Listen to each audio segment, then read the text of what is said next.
And welcome everybody to the meeting. Can we get roll call?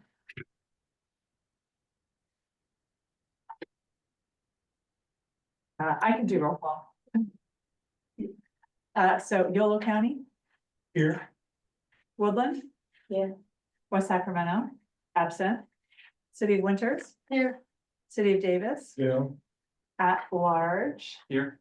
And here. We need to come up with a different way to do that. Might have to do it by name. That's a good idea. By name.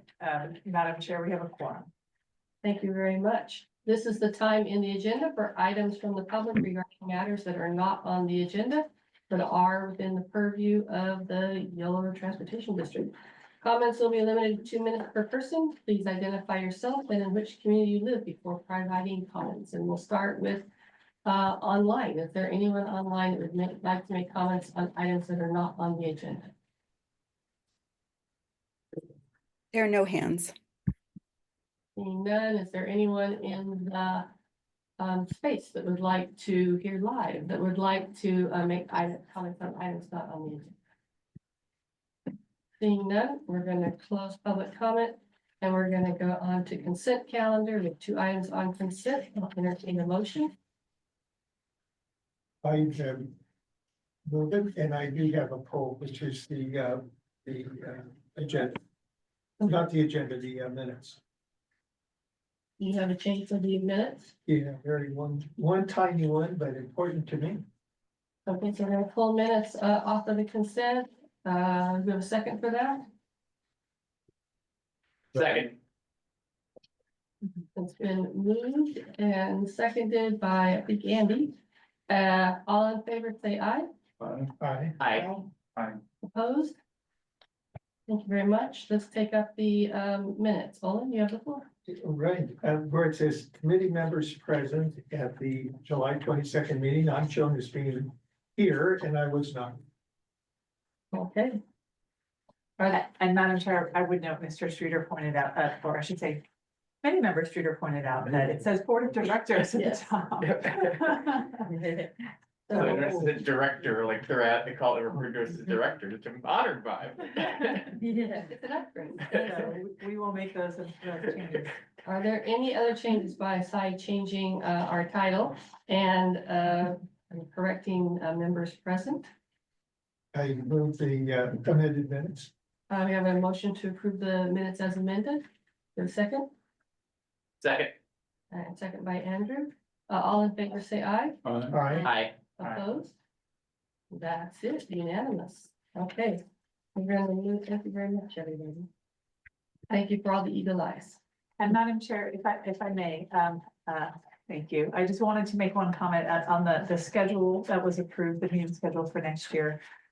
It is a bit of a change. We'll be having the Citizens Advisory Committee meetings the Monday before the board meeting, which is just 1 week in between. It is a pretty tight turnaround for staff.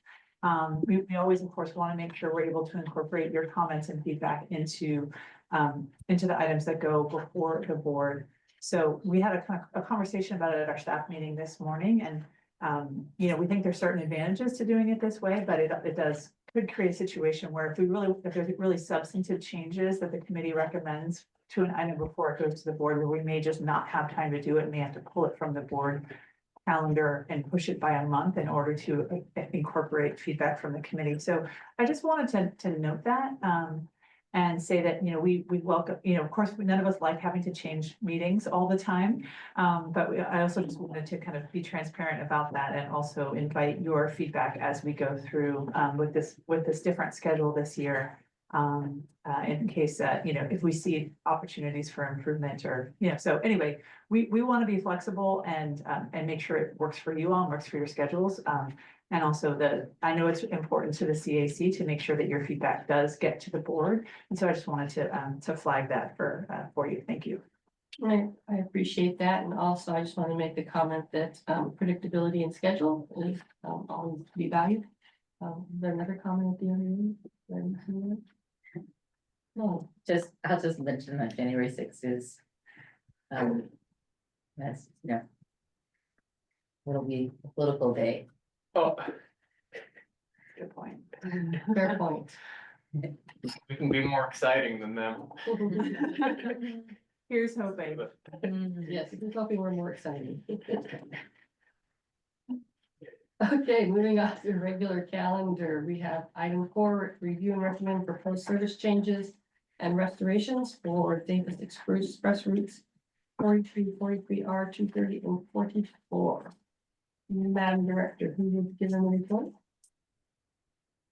Moi.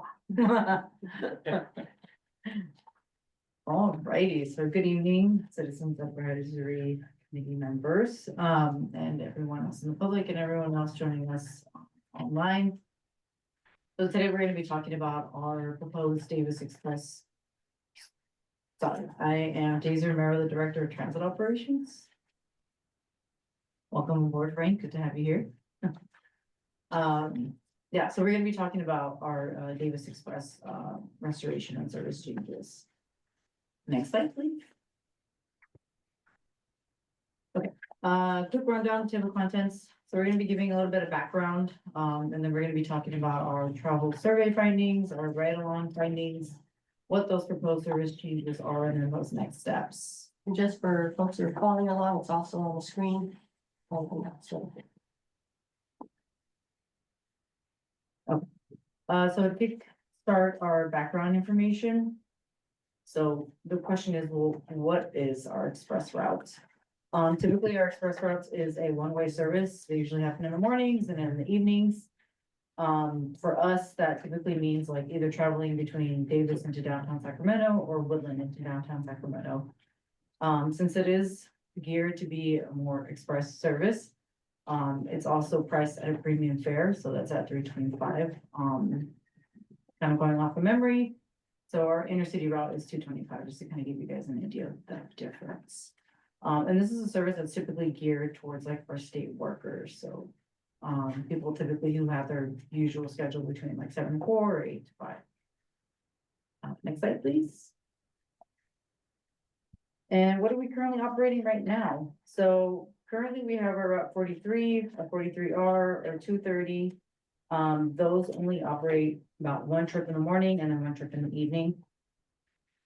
And then we hope to bring back our Route 44. As right now it's discontinued, but as we mentioned, that's something that we're trying to restore. Slide, please. So just to give you guys a little bit of timeline of events of how we kind of got to this point. So if we can remember all the way back to March of 2020, we had something called COVID happen. And because of that, we had to drastically reduce our service. Back in April 2021, our YoloTD board members approved our Yolo plan, which included restoring some of these express routes. However, in October of 2021, we had to suspend our express routes because of driver shortage. But then in the spring of 2022, we did bring back some of those express routes, which is what we had mentioned earlier, which is just that one trip in the morning and then one in the evening for those express routes. And then in April of 2024, this year, Governor Gavin Newsom did put out a state mandate, effectively making state workers return to the office at least twice a week in June of 2024. And then in July, our YoloTD board approved our current fiscal 24-25 budget, which included restoring these express routes. Next slide, please. So the question that kind of came up was, why are we restoring them versus just, or I should say, why are we kind of doing a service change instead of a restoration? So going back, a lot of the routes that we have for express is for a time that no longer exists. The schedule that we were hoping to quote unquote restore hasn't been changed, hasn't been looked at since like 2016. So we all know that traffic patterns have dramatically changed, especially on the Yolo 80 corridor. You know, people's work schedules after COVID changed dramatically. You know, people are working from home a little bit more, or they're getting in a little later, or getting out earlier. And then, of course, the other thing that we noticed too was there's just a lot of stops that are kind of redundant along these routes. In some cases, like we've even pulled over and we can still see the next stop and then even the stop after that. So we're literally pulling over sometimes within, like literally within a minute, and it just kind of drags the process. And so we wanted to kind of go back and really take a look at all these things and say, you know what, I think it might be time to update some of these schedules so that it can really be worth it for our workers coming back. Next slide, please. So one of the things that we started doing was conducting a travel survey. So we put out that survey back in August and it ran all the way through September, and we got over 200 responses. The purpose of the survey was just to kind of get, you know, more insight from our Davis riders. So where they were commuting to, what their work hours were.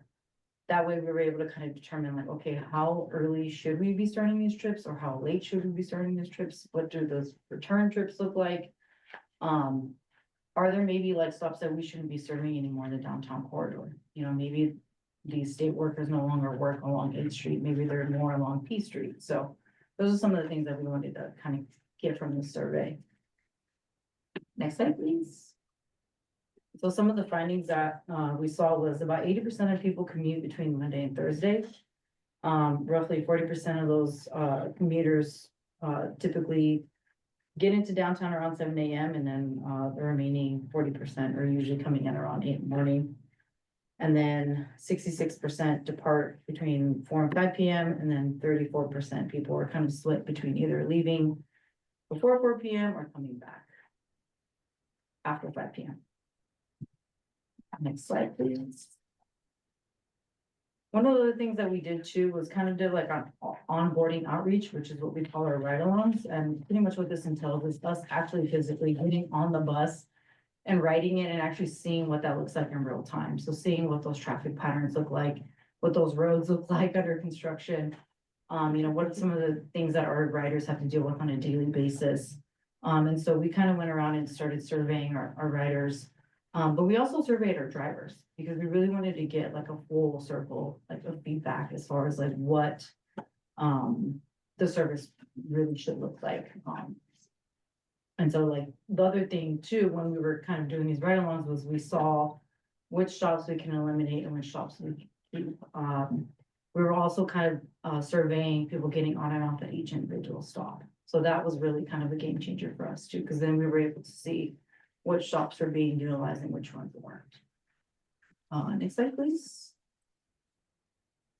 And then the proposed service changes is essentially we want to add 2 trips for the 43, so 2 in the morning and then 2 in the evening, so that would equal a total of 3 in the morning and then 3 in the evening for the 43. And then same thing for the 2:30, so we would want to add those total 3 trips in the morning and then 3 in the evening. Right now, we're not proposing any additional trips for the 43R. For those that aren't familiar with it, it's just basically the R stands for reverse.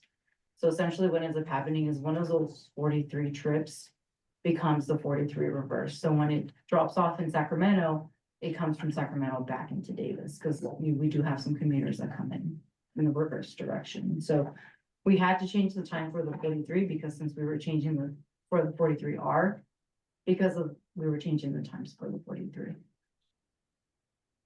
And then of course the restoration of the Route 44. And so that's again, adding 3 trips in the morning and then 3 trips in the evening. One of the things that were also proposing was, again, updating the times, but then also updating the stops. So removing those unnecessary stops to make the service go by a lot quicker. Next slide, please. So this is just a kind of a breakdown of what each route, you know, what we're proposing. So if you look at, you would have the column that says current and then what we're proposing. And you'll see all the different times that we're saying these are the times that we want to start in the morning, and then these are the times we want to start in the evening. It also shows the number of stops that are currently and then what we're proposing. Same thing with like the trip duration. So if you look at the current, you'll see that, for example, for like the 43, the AM trip is about 72 minutes, so it's a little over an hour. And we're trying to cut it down to about an hour. Next slide, please. And then this is just the proposed map for the 43.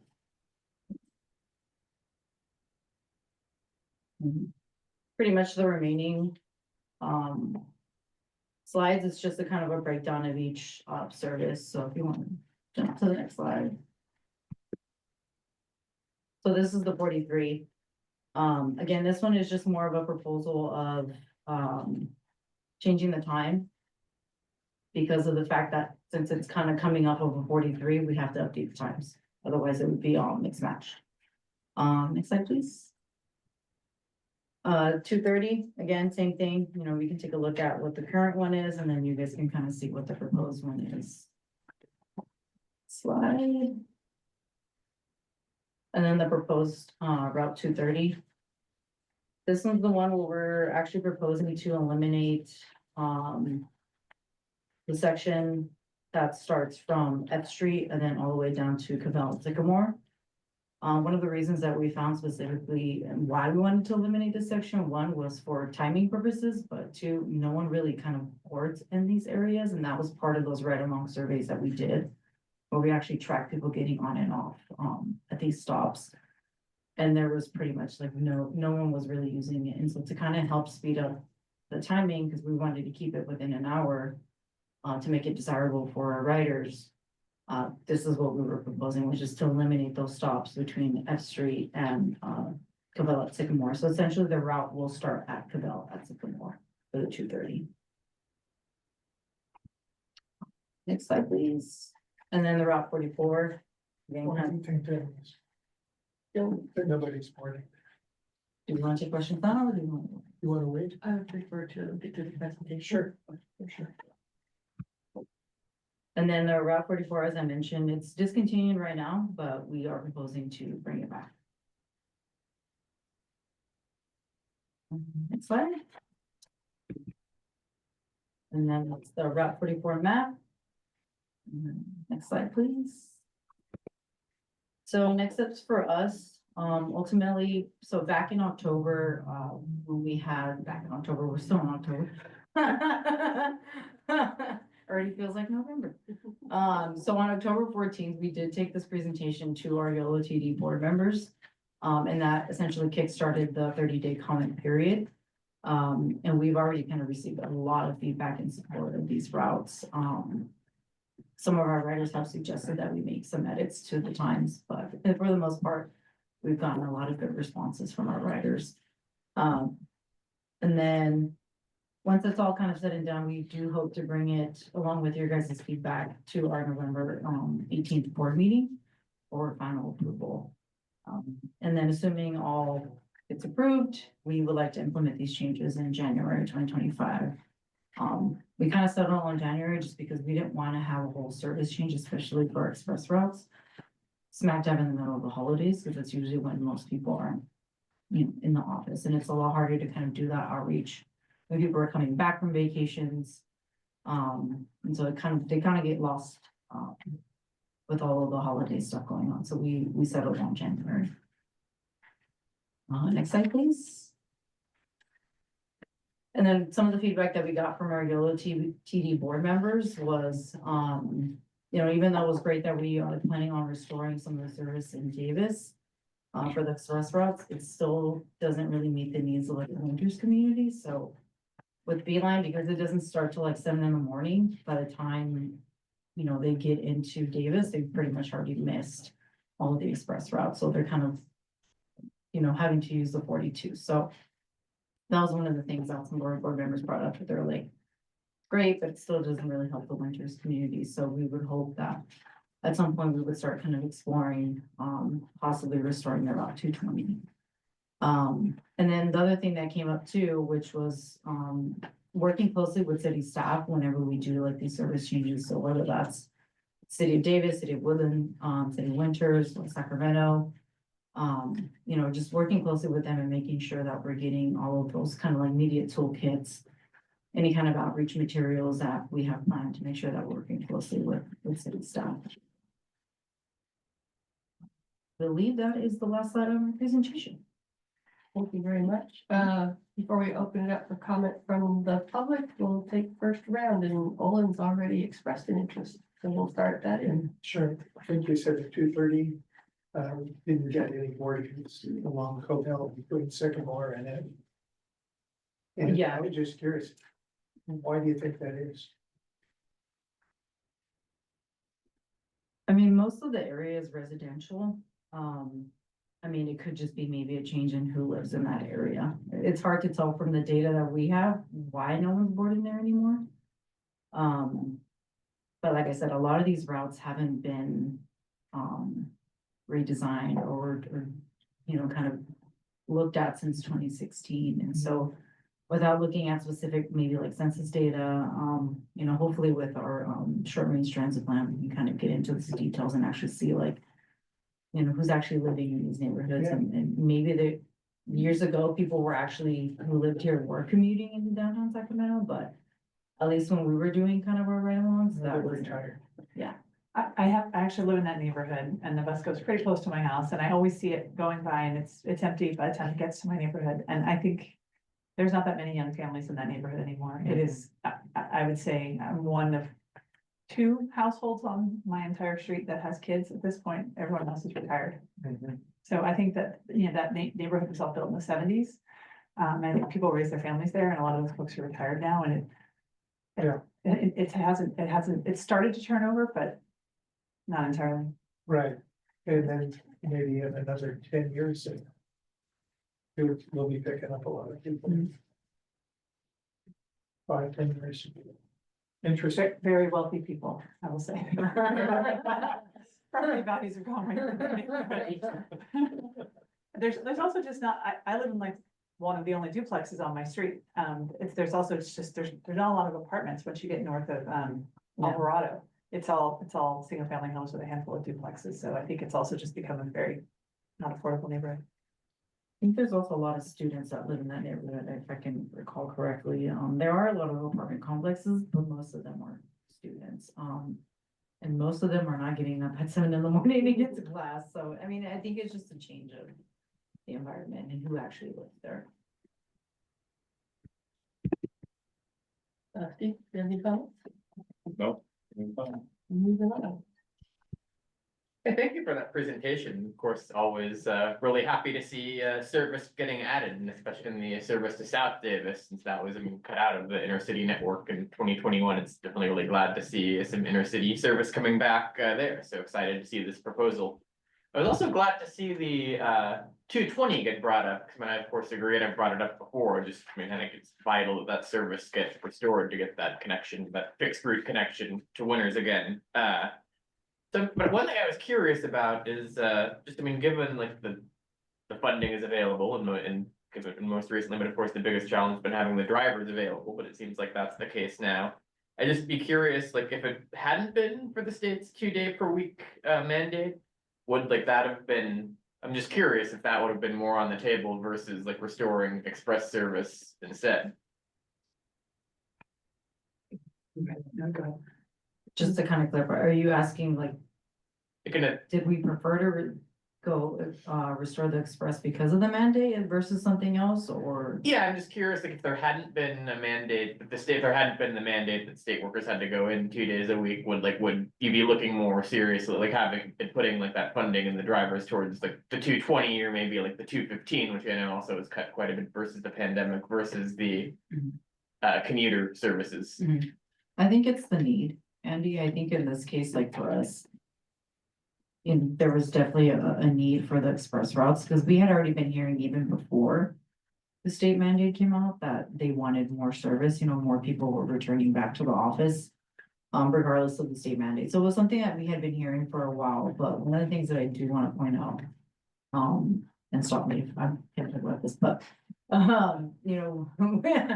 we are planning also to bring back some of the local West Sacramento, trips that were also part of the Yolo Go kind of restoration, along with this. So it's just a matter of the need. And I think in this situation, we needed to restore these express routes because of them.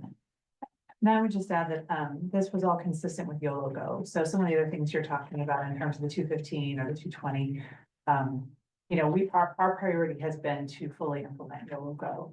And we had to take a big step back and we actually cut all of our express routes, right, due to the driver shortage. And we cut those at that time because those were the ones that it felt the easiest to cut because they were for white collar primarily serve white collar commuters who were all working remotely during the pandemic. But, you know, before we go expanding service, I think, you know, our first priority has been to restore the service that was supposed to be there all along, right? Thank you, that's good context. I guess just kind of my personal perspective that I want to add to that is, of course, I mean, I'm a state worker, as many of you know, and I live like within like walking distance of the 43. And of course, I'm a big user of transit, so I'd be like a target I'm definitely like a prime target customer of that service, but I would say that like my typical approach has actually been like using biking to a capital corridor instead, and the reason for that, like I have taken the 43 a couple of times, mainly when there's been like an issue with the train coming from the Bay Area. The service has been good, so it's nothing to do with that, but the reasoning is that is just because so that I know that I can have my bike on the train, because a lot of the time I'll stay in Sacramento later, and sometimes I'll just exercise there rather than waiting until I get back to Davis to get that over with, or when they're in happy hours, events, I mean, all kinds of reasons people would want to stay in Sacramento later. So like having the service so focused, even though like I'm a target customer, because the service is so focused on the commute, it's like that makes it not as useful to me as it could be. So I mean, in one sense, I mean, personally, like I feel like it'd actually be a bigger benefit to me to have the 220 come back and have that winter's connection. But even like if we are focusing on the express service, is one thing I would suggest like considering as like maybe like instead of having, again, I mean, depending on how much flexibility there is, like having like 2 commute focused runs and then one that might be more focused on like Kings games or events and stuff like that, so that it's more like have something that goes for people like going into Sacramento for the evening, and have it so that it can serve a more broad array of travel needs. That would be, I'll save more for later, but those are my initial thoughts. Sure, so yes, so you had, can you expand on what the feedback you've heard about the timing, because it does seem quite early. As Andy suggested, but also just, you know, even with the last stop, you know, it feels like, yeah, I just feel like it's possible you're not capturing full ridership based at, you know, if 7:30 is the last stop in a lot of cases, so it feels a little early, but. Go back to my handy dandy charts.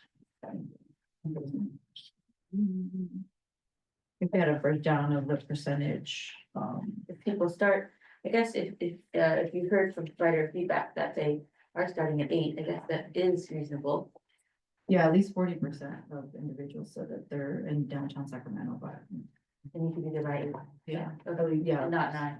So 40% of them said around 7 in the morning, and then another 46% said around 8 in the morning. So I mean, there's another 20% that are out there, right? I think, this is what we heard from our riders. It's also, I think mostly we're hearing from our existing riders as opposed to potential riders, right? So, I mean, there's always the universe of people who are not riding but would, right? So, there's limitations as far as the pool of people that we did outreach to. Right. And one of the things to kind of keep in mind, I think what we're just saying right now is the departure times. I think it would have been helpful to also show you guys the arrival times, at least at the last stop in Sacramento, because if you guys can recall, we were aiming to have this entire trip be at least an hour. So if you know, for example, if we're looking at the 2:30 and we say the last trip is leaving around 7:35, what's probably going to be in downtown Sacramento around 8:30. So in a way, like we're kind of capturing those riders that need to be in before 8, and then the riders that need to be in a little bit before 9. Okay. If I can just build on Molly's comment, if you're going to be updating your transit plan and looking at census data, that's an opportunity to capture some more data around that 20% that's unaccounted for. Any other comments, Molly? No. I had a few comments as well. So regarding the earlier comments regarding the F Street and Anderson elimination of the time stop. So I kind of agree that is related most likely to density along that initial stretch right between Copal and Sycamore and Anderson. Has Yolo Bus considered potentially having the start time be in front of Cannery perhaps? I know they have recently constructed a lot of condos and they have townhomes, condos, apartment complexes there, and potentially, I'm not sure if the route of approach for the driver for Route 230, but if they take 113 to Cobell, they could take Cobell all the way to J Street, turn left, and then make a little loop at that roundabout there. That first immediate intersection there, and then start at that first stop there at J and Cobell. And potentially capture riders who may live within Cannery itself, in that catchment area. On a different note, I had a comment regarding the express buses themselves, where they start. So from what I understand, when I used to be a bus driver many years ago, so they would start up here in the yard or in the Yolo bus yard. And then it seems like these express buses do all of them start here, Yolo, except for 43R, and go to their designated start points. Would there be potential to include revenue service between Woodland and Davis before they get to the Davis Express start, and then perhaps perform as an express route between Woodland and Davis? Yeah, I think, what you're talking about, Frank, is excuse me, Quick trips. yeah, the quick trips. Yeah. Is the one where you're talking about leaving from Woodland to Davis is kind of like that. We have done that in the past. It would really just kind of have to be, looking at our miles and hours in our budget. I mean, I think in this situation, it could be potentially a wash. Because we're technically paying for that either way. It's just, it would be more of a revenue service instead of what's called like deadhead. We've done it in the past. I know, like, for the most part, like, it was something that was popular for a while, but then we actually ended up getting rid of them because not many folks were using them anymore.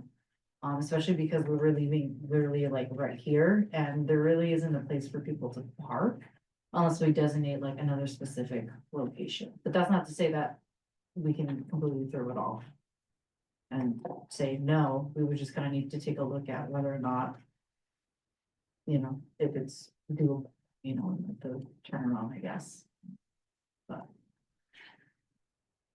I think it's a really interesting idea. It's something we've been talking about actually, in various contexts for some of our services. This came up at a board meeting recently about the Causeway Connection, and whether the Causeway connections, which also deadhead from here to the silo, whether or not that could potentially be revenue service. That was something that was brought up by Director Stoller from Woodland. So that's something we're looking into. I think the challenge with this is that then if you're riding that deadhead trip, like for in the case of like the 230, it's not actually taking you to the MU or the silo, right? It's taking you to F and Anderson or wherever we start that trip, right? So it's not like a direct service in the sense, because you're not immediately getting to the place where we want to go. But most of our express routes do touch the university at some point.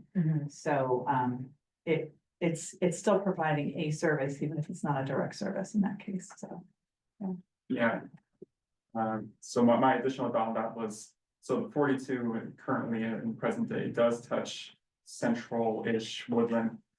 So I was thinking these deadhead ones, you mentioned that there was perhaps in the past one stop right here, I'm guessing across the street.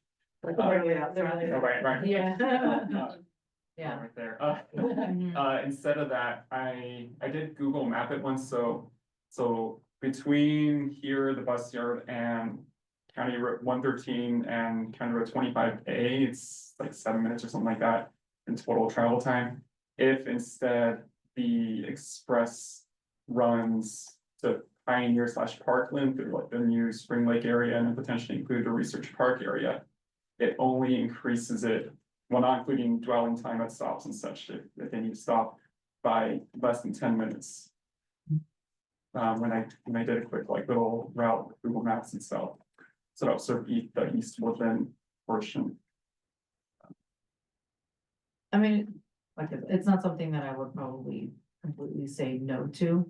It's just a matter of there is gonna be an additional miles, like if we do go, because typically our deadhead is from basically here to wherever the starting point is. And so if we start to kind of loop around, there is a potential where it can add more hours and miles to the service. And that's something that essentially we would need to amend our budget, and then also our board members would need to agree to paying that additional cost. What that cost is, I don't know. The other question that can come up too is, I know in the past, we've usually just done kind of like that first trip is the quick trip. Do we want to make every single express trip be a quick trip? Because if that is the case, then that means we would need to have a bus geared for every single trip that's coming out of the express, and that can get pretty tight. With the number of vehicles that we currently have right now. To go back to your original question about like, do they always leave from the yard? No, not always. In some cases, they do leave from the yard, but in other cases, like for example, especially these ones that are coming in pretty early.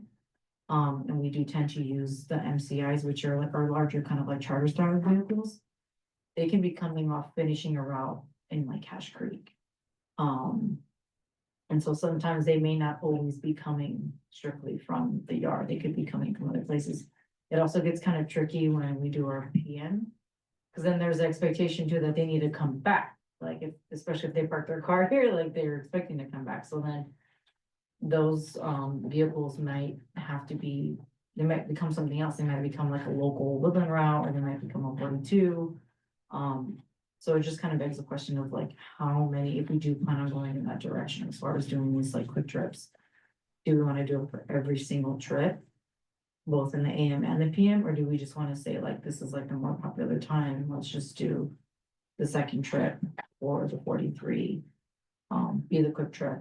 And then that way we can know for sure, like, all right, this bus has to leave from the yard because it's gonna pick up right here and then go pick up over there by the, where you were mentioning, and then head over to wherever it is that I start.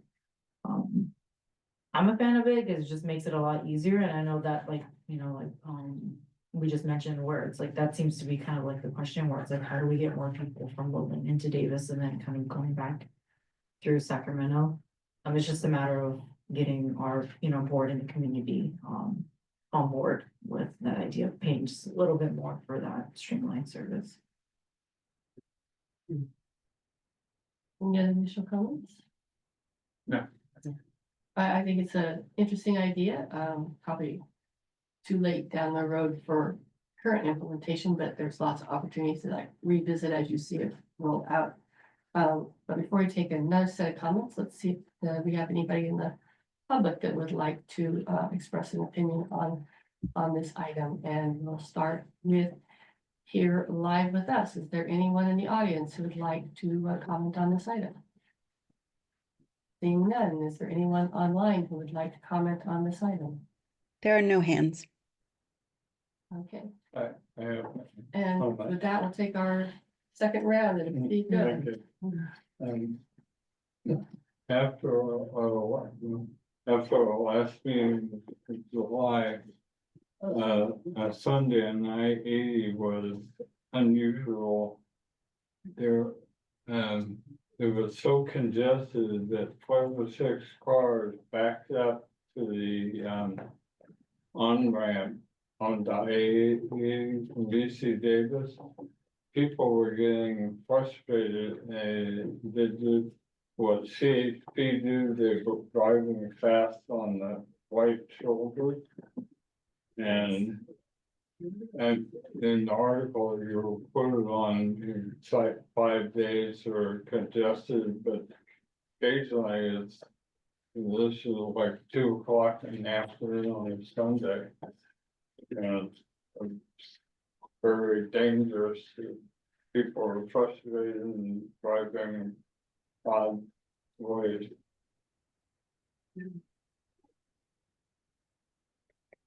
Other Commissioner CAC member comments, wrong hat. Other CAC member comments on this item, Andy? I mix those two terms up a lot as well, commissioner and CAC member. But I think that yeah, a couple little things. One thing I don't know, I'm not sure I was totally clear earlier, might be just that I was talking about how I take Capital Corridor in, like the reason like for that is like bike is like cause I know I can get my bike on it and that if, 'cause even though, I mean, I know there are later services that come back, even if I don't take the 43 back, but I like having my bike with me in Sacramento, so I can take like the 42 or a train that's like a little further from my house and. Biking to the train like makes it, I know I can get my bike on the train, well, I don't know if I can get my bike on the bus, which the new service might help with a bit, but of course, it's still only 3 slots per bus, so you don't know.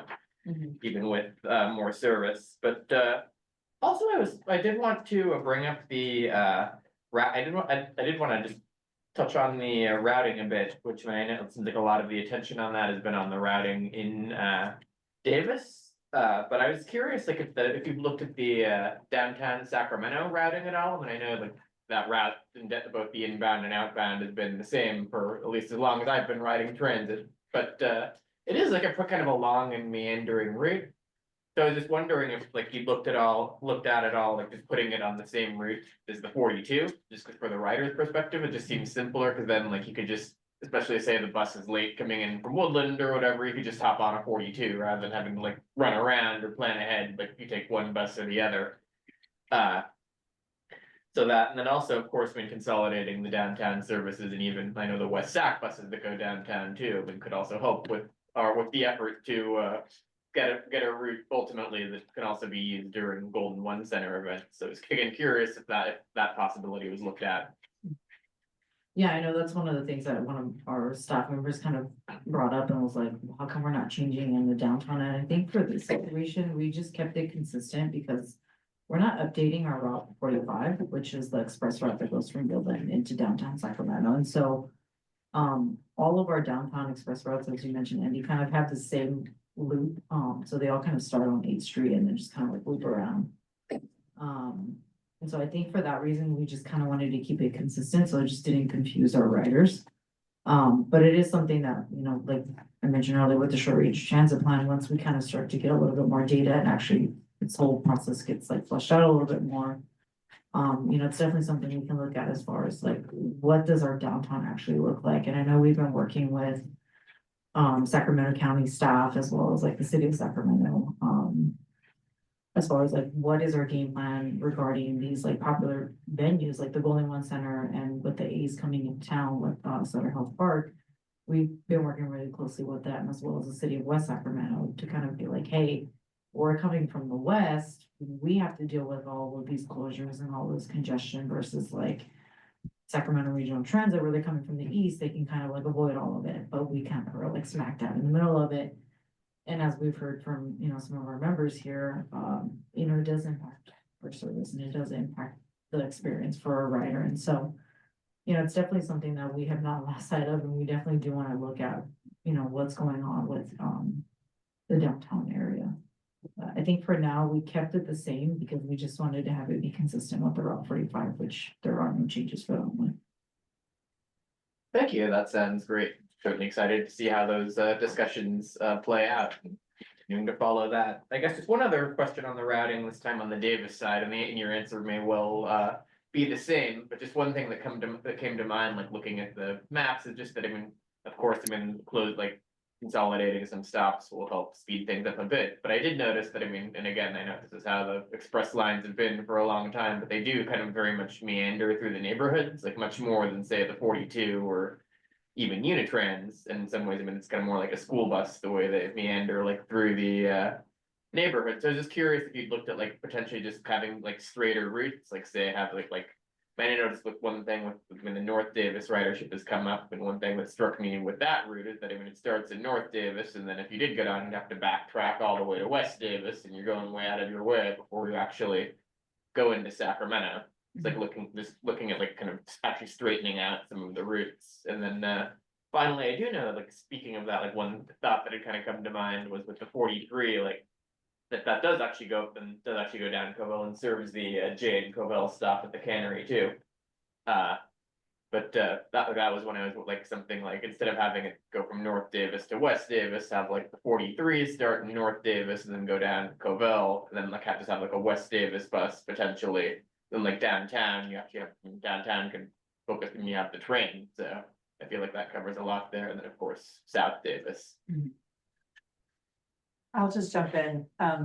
you know, when we originally had the board approve these restorations back in July, we were like hoping to launch them in September before school started, like. Let's just, you know, let's get these, we know we need these services immediately, but it was like, oh, but these schedules, like the bus is always late because it doesn't reflect real world traffic patterns. And how do we at least get on-time performance and have reasonable schedules? So we didn't do like a giant, you know, 50,000 foot step back and look comprehensively at this. We wanted to, because we wanted to actually implement this, but we just didn't think it was right to do it with that very outdated schedule. So I think this is a little bit of a, we didn't quite do the level of analysis you're talking about. But we also knew that we just kind of going with the schedule that we had didn't really feel like it was a good option either, because everybody's bus was gonna be late every day, and that just didn't feel like a reasonable thing to do. So, I mean, that's the sort of the needle that I think we're trying to thread here with this. I mean, again, you know, the SRTP is, you know, well underway. We now have an existing conditions analysis for that I think is going to help take that comprehensive look at some of the issues that you're talking about. But for this, you know, we're trying to move swiftly, but at least have something that's a significant improvement over the current schedule. Yeah, that sounds good. I definitely appreciate you pushing ahead with it. I can see, I'm just, thinking of, and don't like hold back on restoring a service, like because of nitpicking, but just, I guess, they're just things to consider going forward, but definitely do go ahead and restore the service. So we very much appreciate the work. Thank you. Any other comments from commissioners? Yeah. It looks like somebody else may have one. I think you're I'm ready. just curious, is there any planning going on with RT about serving the park, the ballpark, with EA's arrival? Sure, yeah, happy to have that conversation. In fact, I was gonna bring it up during the executive director's report, but it's kind of relevant. It's come up already, so I'll just say, yes, we have been in conversations, Daisy alluded to this already, with the city of West Sacramento, and folks at the city of Sacramento, and SacRT there's been a serial meetings, I will put it this way, around the idea of service, and also with Capital Corridor on whether or not Capital Corridor was actually going to have a later trip. Because that's one of the issues. If people are coming from the East Bay, they could get to the games on Capitol Corridor, but they won't be able to get back. It doesn't sound like at this point, like there is going to be an additional trip on the Capitol Corridor. So for people who are trying to take the train, have you heard otherwise? I've read otherwise. Oh, really? I believe in March, they're planning to bring, there was a 10:30 p.m. train route that used to leave from Sacramento Station. I don't know, I'm not a baseball person really, so I don't know what time games end. No, I think that would, that's They could, that's news to. and they could probably hold that train up, because I'm sure it's just to get the train back to the Bay Area. And so they could modify that schedule. They could hold the train until the game is over, and that, if you talk to Capitol Corridor, that's my guess. So I think there's a lot of conversations happening and I hadn't heard that, so that's exciting. So I think a lot is still in flux.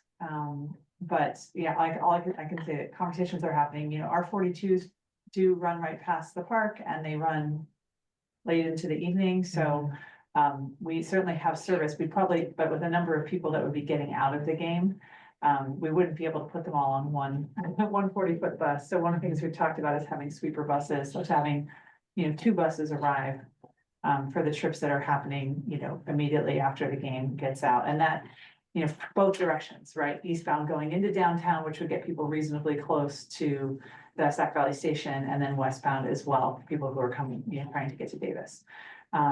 So that's some of the conversations that we're having right now. SacRT also has been exploring the idea of a shuttle westbound, from, you know, that would pick up in downtown and get people across the bridge, but they don't have funding for that. And anyway, there's jurisdictional issues between YoloTD and SacRT as well that would need to be addressed there. But I think the key issue is that they don't have funding for that. And since we do already serve the corridor, it kind of, it's a fairly easy, low, not a huge lift for us to, you know, add additional buses, you know, on game days. So I think that's what things are looking like right now, but nothing has been solidified. And just to continue this a little bit, the train has some flexibility too. I mean, there's no station now on the west side of the river. But they could build a temporary station, a platform. and deboard there, and the people could just walk to the state, walk to the ballpark. Now, I don't know what the physical limitations are there at all, but for the Capitol Corridor did serve Stanford Stadium when the Super Bowl was played there, and they built a temporary platform. Caltrans did. Caltrans was operating the Capitol Corridor at that time. And not the Capitol Corridor, the Peninsula. Caltrain, I'm sorry. Caltrans, I did the same thing. Yeah. Well, thank you. But it's not that big a deal. It's not that expensive, and if the geography allows it, that's a thought. I mean, that's a question for Capital Corridor, I would think. You know, they have had very entrepreneurial people involved in that service over the years. And so they might be open to the idea if we could show them that it would pay off. And I bet it would. I would prefer the riders on my bus than on. With all due Well, for people that are going to Oakland, that are coming from Oakland or the Bay Area. Well, what is yeah, it that they great. say though? You know, one gas station on a corner, there's a lot worse than 4 gas stations on 4 corners. All of them, you know, the rising tide kind of thing. That's true. Okay, any last comments? On this item? Seeing none, Madam Director, do you have the feedback that you wish for? I'm seeing that there's no recommendation other than solicit feedback. Nope, I think all your guys' feedback was fantastic. Thank you. Great, thank you. Agreed, thanks so much. That takes us on to item number 5, providing feedback on proposal for a special budget workshop. All right, and this one is gonna be me, and I'll just note that Chaz Federico, our Director of Finance, is also online, so she can field the hard, if you have any hard financial questions, you can put her on the spot, because she's better at that stuff than I am. But yeah, so we are here tonight to talk about special budget workshops. For those of you that followed our budget closely, and I know you all do.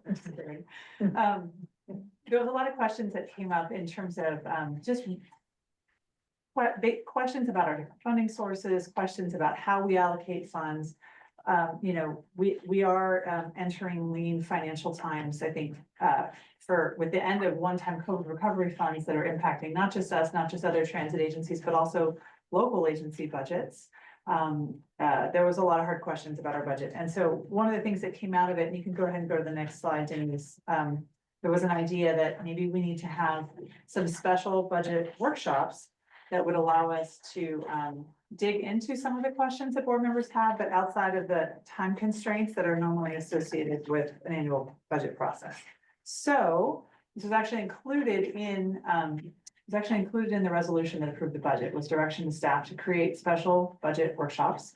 So what I'm asking, and what I asked you for, our staff recommendation is to provide feedback on our proposal for a series of special budget workshops to inform our board, advisory committee members, that's you, and other stakeholders about the building blocks of our budget. So we're proposing up to 3 special workshops. These would happen outside of our regular board meetings.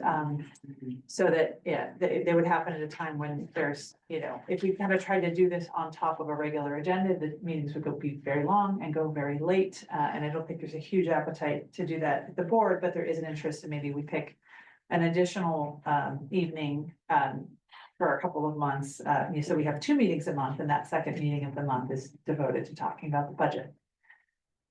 We're thinking about starting these in January of 2025. So ideally, we want to make as much progress as we can between now and the next budget cycle. So again, that we're able to have these conversations outside of the time pressure of getting a budget passed. So in your staff report, you'll see we've have detailed outlines for three separate workshops. I'm not going to go in great detail, but I'm just going to talk about the goals and outline for each. So workshop number 1, if you go, sorry, next slide, apologies, Denise. And actually skip to one more, I had one more slide. Other day, there we are. All right. So first workshop, state and federal funding sources. So the goals of this workshop would be to increase knowledge of our recurring funding sources that support our operations. So not really looking at like one-time grant opportunities, but this is the ongoing recurring funding that's allocated every year for transit operations here in Yolo County. Hear from outside experts about the current status and future of state and federal funding programs. Again, with COVID and one-time recovery funds, there's just been a lot of uncertainty about what's going to happen with transit funding in the future. And so we wanted this to be an opportunity for the board to ask questions of people who are closer to those conversations in Sacramento and in DC about what may be happening with transit funding in the future. And then third, clarifying roles and responsibilities of federal, state, regional, and local agencies in determining our share of these funding sources. A lot of these funds have very convoluted pathways from, decision makers, whether they're in the legislature or Congress, all the way down to, transportation districts like us. And so we got part of what we got a lot of questions about was who's in charge of what and who makes these decisions. So that's some of what we want to clarify. Next slide. So those would be the goals for that first workshop.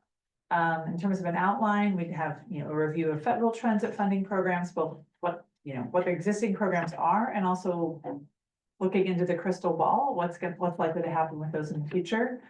And then doing the same thing for the state transit funding programs and doing an overview of existing programs and then talking about things that may happen in the future. There's a transit transformation task force, for example, right now. It was created under SB 125 budget legislation that created sort of short-term operating support for transit. And that we're lucky to have people from like UC Davis that are serving on that transit transformation task force. It's looking at very much these issues, like how do we stabilize transit funding in the future? So getting to hear from folks like that. So that's the purpose of the first workshop. The second workshop, we wanted that we talked about state and federal funding. The third piece is local funding. We do have certain local funding sources. We want to talk about those. And then cost allocations. How are our transit operating costs allocated across different funding sources? A lot of questions came up about this this year. In particular, the city of Woodland has state TDA money that is allocated for the city of Woodland. It also has federal formula transit funding that's allocated for the city of Woodland. How are we dividing costs among those different funding sources? Like questions like that. Very, really wanting to understand kind of city by city what the different allocations are, and then how we make decisions about which funds get used where.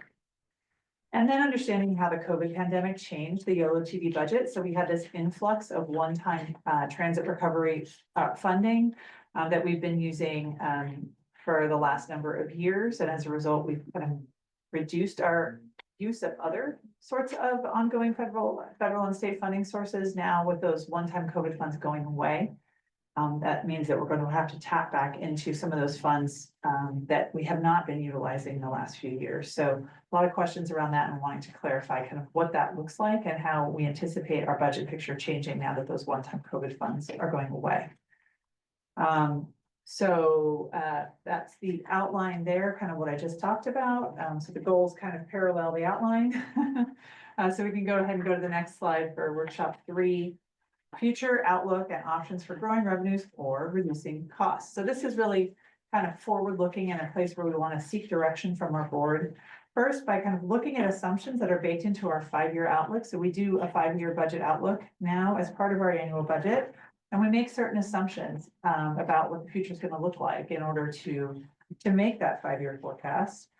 So we want to really dig into each of those assumptions and help our board members understand what those assumptions are, how likely are they to come true, what happens if they don't. And then explore options for new or increased funding sources for YoloTD, and then options for reducing costs. So and get direction from our board about which of those options they want us to explore and the scenarios they want us to explore to help, balance our budget. So that's kind of the goals and the outline for that. Go ahead and go to the next slide. Again, there's a lot more detail in the staff report and in the proposal, but just wanted to give you a high level flavor of it. So let's go to the last slide. Which is Next slide, Denise, there you go. Discussion questions, so. Would love to hear your thoughts on what you're hoping will result from the budget workshops, like what would you like to get out of it? What topics are priority and which ones would you deprioritize? So as a committee, you know, what do you think are the most important issues for us to address? Which topics? Are there any topics we should cover that aren't currently included? And what role do you envision for the CAC and other stakeholders in the workshop? So really welcome your feedback on any of this, but those are just some questions to get you going. And I did not do a next step slide, but the next step is that this is going to be going to the YoloTD board for their input and consideration at the November board meeting. Thank you. So before you do comments, I'm gonna exercise chair's prerogative and make one comment.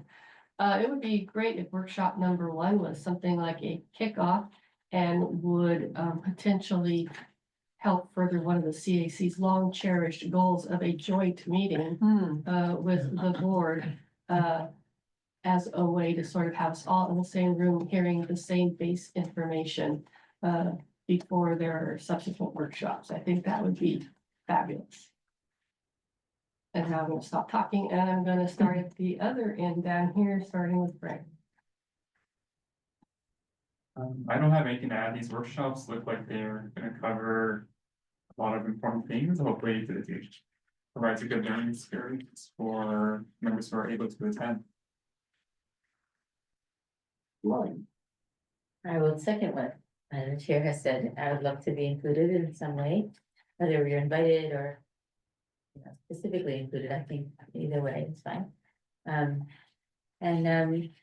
Regarding, this is something that we've talked about in the past, and maybe I'm not seeing it, or maybe it's just not clear on where these sources are coming from, but we've talked about this SACOG's unmet needs assessment quite a bit. And I'm not just not seeing that somewhere here, because I feel like this is a critical part of the local transit Yeah. allocation.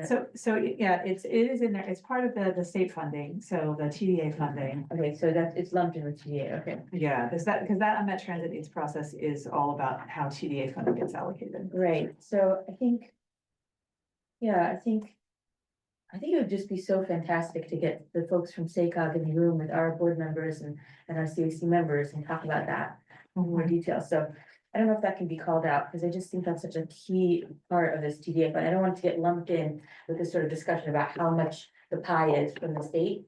More like a discussion about how that is allocated. So, yeah, so that it feels like it's almost workshop 2, but it's like, it's not the pie, right? That's not what I'm talking about. It's how it's, where it's going. So we see the pie in workshop 1 and then we get to workshop. Yeah, so that's why I think, so that's why it's missing from workshop 2. I feel like it's something that either needs to be in 2 or 3 also.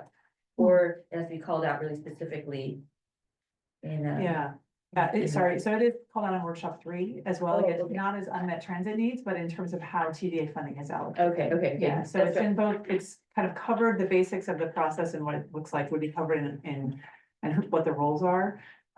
In the first workshop, and then it would be one of those places that we could dig into in terms of increasing revenue that's in the future. In the Okay, third workshop. And then just a final question. So remind me again when that SACOG unmet needs decision process occurs. 'Cause we Yeah. talked about the past, the timeline is so critical and we're always kind of missing it. So what's Yeah, that? so it's like now, every, right? it is, well, so what, in the fall is when they gather input. Yeah. And so they host a public meeting, both a online meeting and then they table at the Davis Farmers Market. Do you remember what day? It's like this month or. Right, next it's month. just. I believe it's in November. November, yeah. Yeah, so they come to the Davis Farmers Market. That's the one kind of in-person outreach event that they do. And then there's a virtual meeting, and then it all goes to the SACOG board. I want to say in like January, February. Okay. Yeah. Just because it would be so great if these meetings could be coordinated in such a way that we're affecting that decision making, it feels like. I know it's like these are ongoing processes that happen annually, but like still it feels like it's a slightly missed opportunity for this year to schedule this after the decision is made. So I guess maybe coming back to sort of the CAC's role in our efforts here, it would be so helpful if you could come back to us by email with when that unmet needs meeting is gonna occur. And when maybe the Davis outreach is gonna occur, maybe there's folks here that wanna participate or support that outreach. Or yeah, just, you know, we just wanna be more aware of that process, Or so. even maybe to tag on, it would be better if it was more publicly transparent. Yeah, right, to help publicize it, yeah, exactly, great point. I know, for the unmet transit needs meetings, SACOG does provide, kind of like these like 11 by 17 kind of landscape, Right, I guess we call them bulkheads, and they go on our buses, and I believe we do have some flyers up, and we've had those since like early October. oh, good, So if anything, I think we as an agency need to do a little bit better at promoting that, but it's just kind of one of those things that unfortunately, like, we've lost sight of.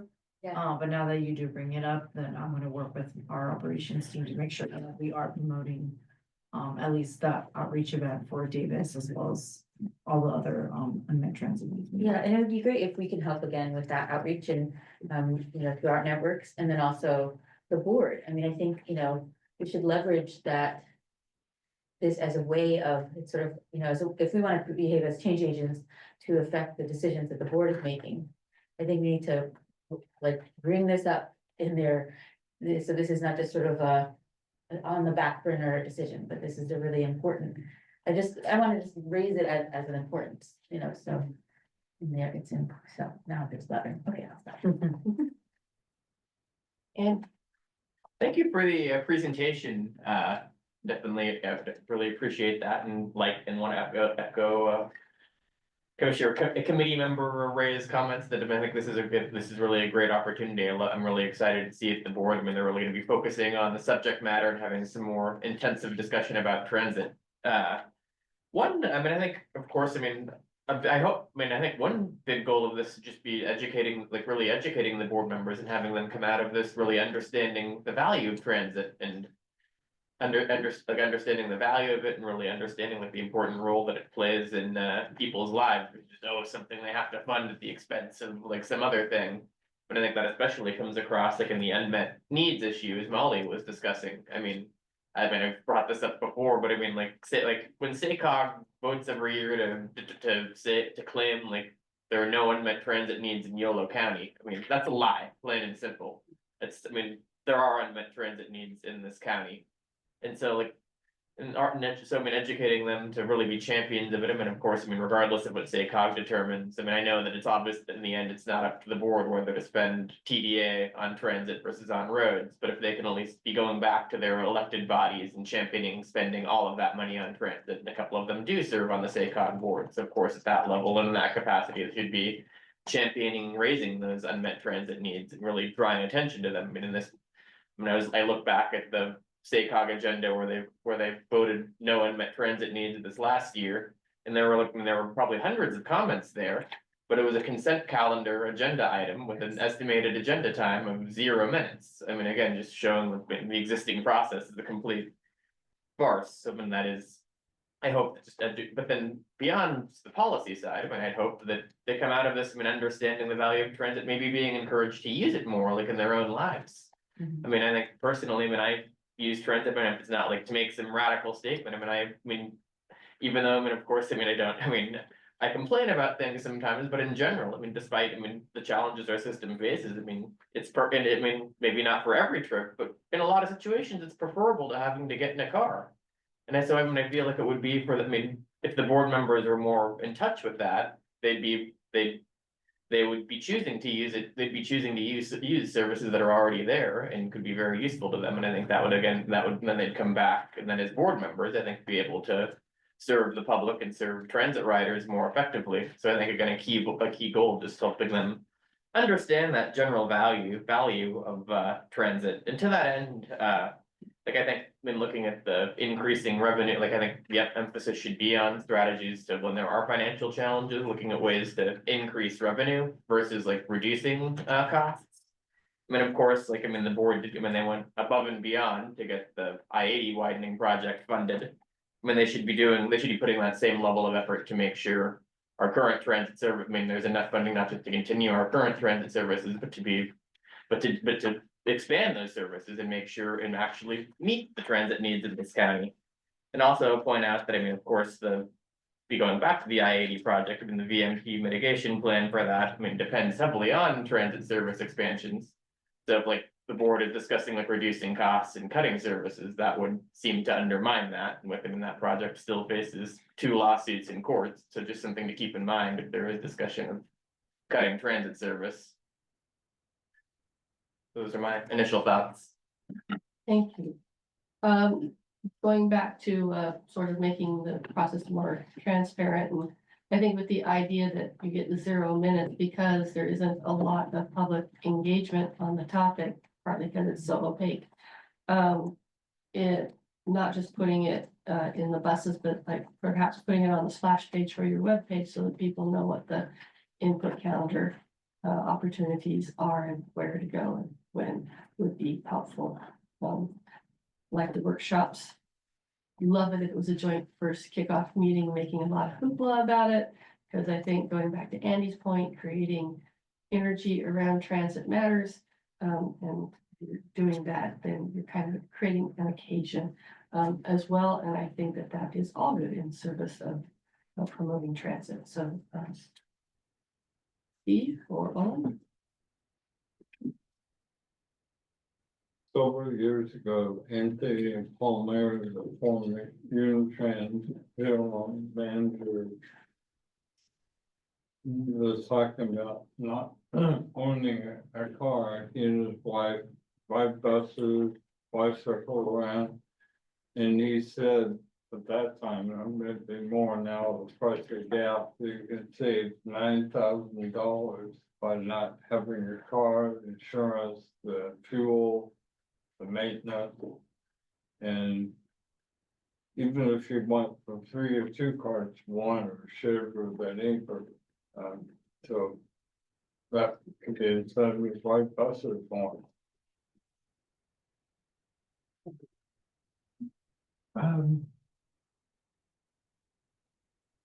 Question, who raised it or why did the board raise this issue of wanting to get more into the budget? The first time in my period with the transit district that anybody has been very excited about the budget. Oh, boy, how much time do you have? The end of COVID money. Yeah, well, so a couple things. And I'll maybe just answer your question a bit more broadly because I feel like I want to just sort of share kind of responses to, I think, a number of the things that have come up. So, the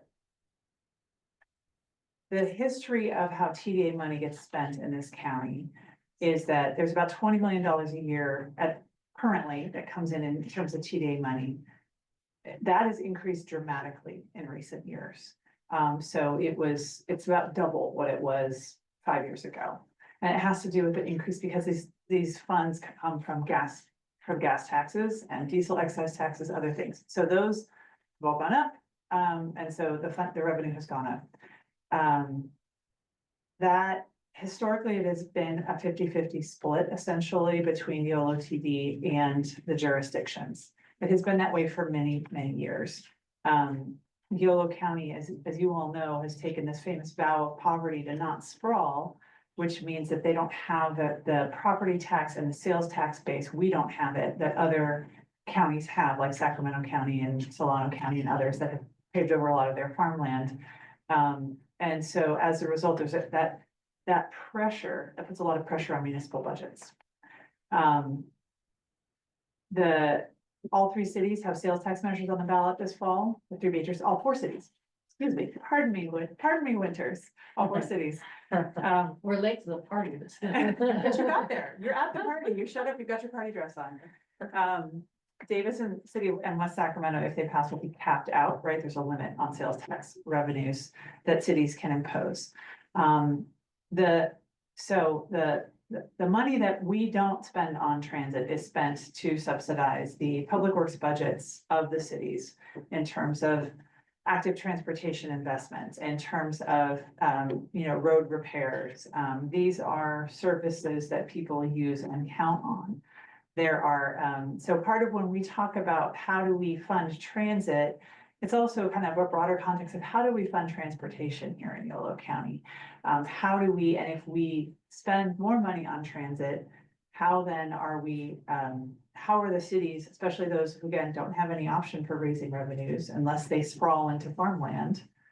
You know, how are those needs also getting met? So I want to just emphasize that it's a zero-sum game to some extent. And every city is struggling with increasing costs. We're struggling with increasing costs on transit. You know, our transit operations contract dates to 2018. We're getting a very good deal, put it that way. We're not likely to continue to get an extremely good deal for a long time. So just the cost of operating our existing service are likely to go up. So we have a lot of challenges. And all of these pieces. So I think part of the reason this is a long-winded way of getting to your question, Olin, of why are we talking about this now? Why are we doing this now? I think it's because of that environment of the one-time COVID recovery funds that have kept a lot of things afloat in this county, not just transit operations, are going away. And everybody is trying to figure out where is this all going to land. Each of the cities spends their TDA money differently. I gave the example of bicycle active transportation projects and road maintenance, but also this is what pays for the VIA service in West Sacramento. They are on-demand transit services, almost entirely funded by TDA funding. And that is a service that in many ways is a very high quality service that gets people around in some of our most disadvantaged communities, right? So the money's not being frittered away on things that don't matter. That said, it is funding that's prioritized for transit. I don't disagree with anyone's characterizations of the unmet transit needs process. You won't get any arguments from me about whether or not that's a transparent and rational and deliberate process. It could use some improvement. So I think why this is, that's a big picture way of trying to answer why this is happening now. I also will say that I'm really proud of our staff and our approach to the budget. We've been very transparent, I think more so than this agency has been historically about our budget. And because we've been more transparent, there's more questions because people just didn't have the amount of information about our budget in the past. And so I don't see it as a bad thing. I see it as this is overdue. And we need, I don't believe that good decisions get made when it's murky. Transportation funding is complex, but it's super important. And I think we're gonna make the best decisions. Our board's gonna make the best decisions when they and you and the city managers and everybody else who's involved in these discussions, knows more. Which did the chair bring this issue up? And I know we need to move on, but did the chair bring it up? Was there one board member? Was it the staff? Was it yourself? I think multiple board members discussed the desire for additional education. And then so we put this forward as a proposal to try to address that feedback that we heard from multiple board members.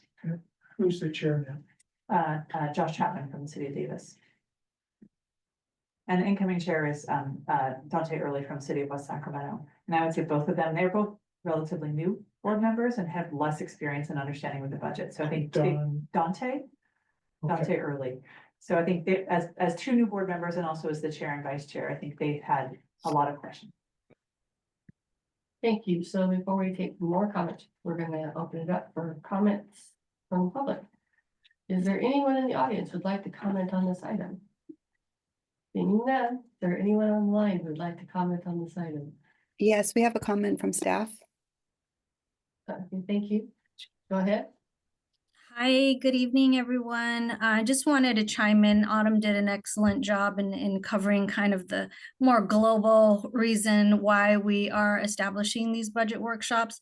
But some of the questions that did come up to answer your question a little more in detail was during the budget process, we entered into preparing for 24-25, like she said, with a lot of questions around our service levels, in addition to the one-time funding that we still have, and then prioritizing those. So once we got into restoration conversations and expansion and the funding that was available, coupled with the 5-year outlook, that's when, it kind of evolved naturally to wanting to know more about how TDA funding is allocated and how we use FTA funding, and then kind of where the services are going to go in the future. And it's like, where do you start with the level of service, or do you start with the amount of funding? So it's kind of a combination of both. So on that more detailed level, that's also how we evolved to talking about establishing these budget workshops. So I just wanted to add that. Thank you very much. Thanks, Chaz. You're welcome. Any other comments from the public?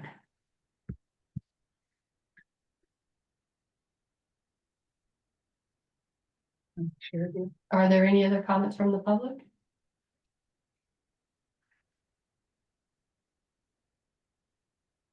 I'm seeing that. I guess we'll take it for one other round from members in any order.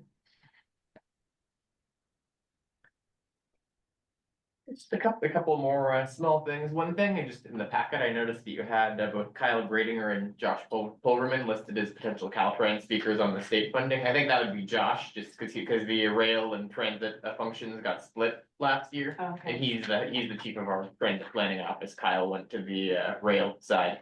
gotcha. Just one minor clarification there. Let's see, also one, I think, just in terms of looking at funding options, I think, I mean, maybe one other option to bring up, like in addition to like a sales tax or whatnot, is the value capture approach of like of getting funding from like employers or private sector stakeholders for services that particularly benefit them. And a couple of services that I think could benefit from that. I mean, like, of course, the Causeway connection with UC Davis, as well as, I mean, as we've discussed, like the express buses that are largely structured around the state, like the state and then like the state mandated those 2 days per week. Would be nice if they funded some transit service to back that up. And of course, similarly, like UC Davis being a bigger funder of the Causeway connections, that's mainly targeted at their community.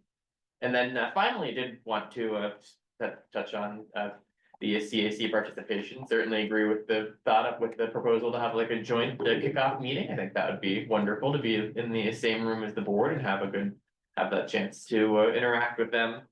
One other potential thought would be when we do go into like the deeper dive type workshop, to potentially have like one, like a CAC member there who could be like, just for those agenda items, like be an ex officio maybe, and it could be a few different, like, could be 3 different ones of us for each of the 3 workshops. They get different perspective over the course of the program, so that we all bring like unique and valuable perspective to this. That's one other thing to consider in terms of CAC participation. Thanks, Eddie. Anything else? Do you have what you need from us? Yeah, this is helpful. Thank you. Fabulous. All right, that takes us to item number 7.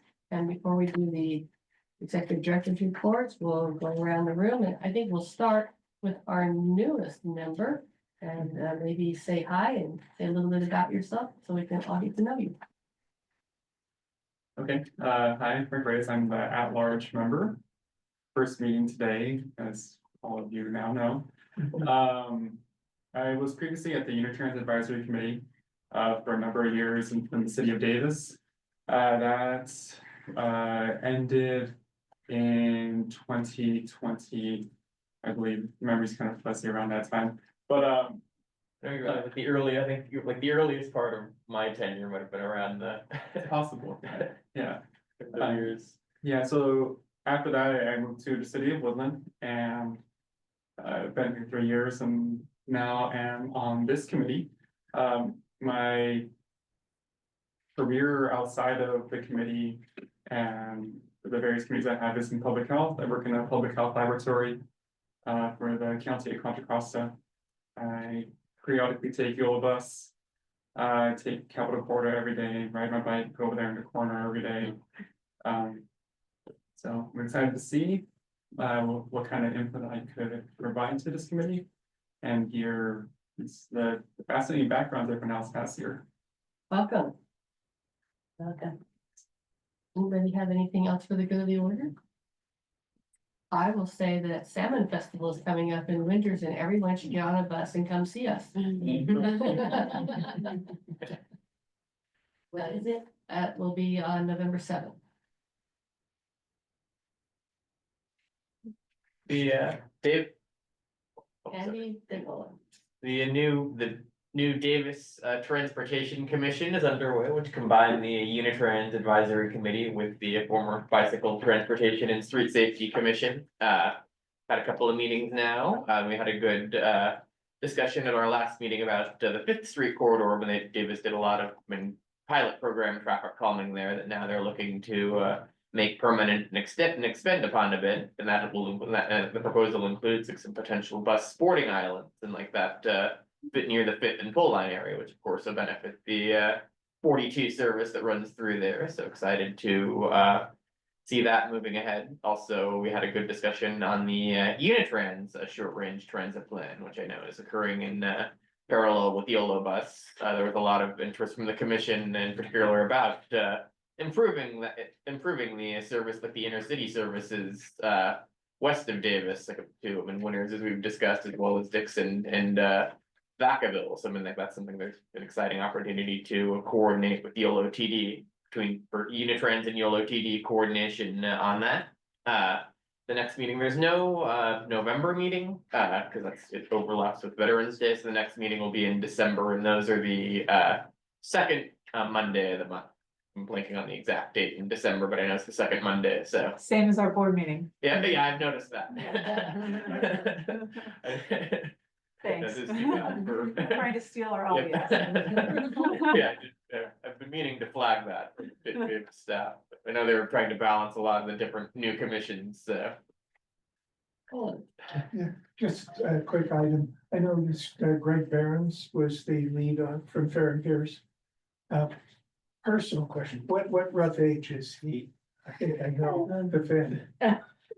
I don't know the answer to that, but I can tell you that my son and his daughter go to school together. Does that give you any, well, and my son's in first grade, I think his daughter's in second.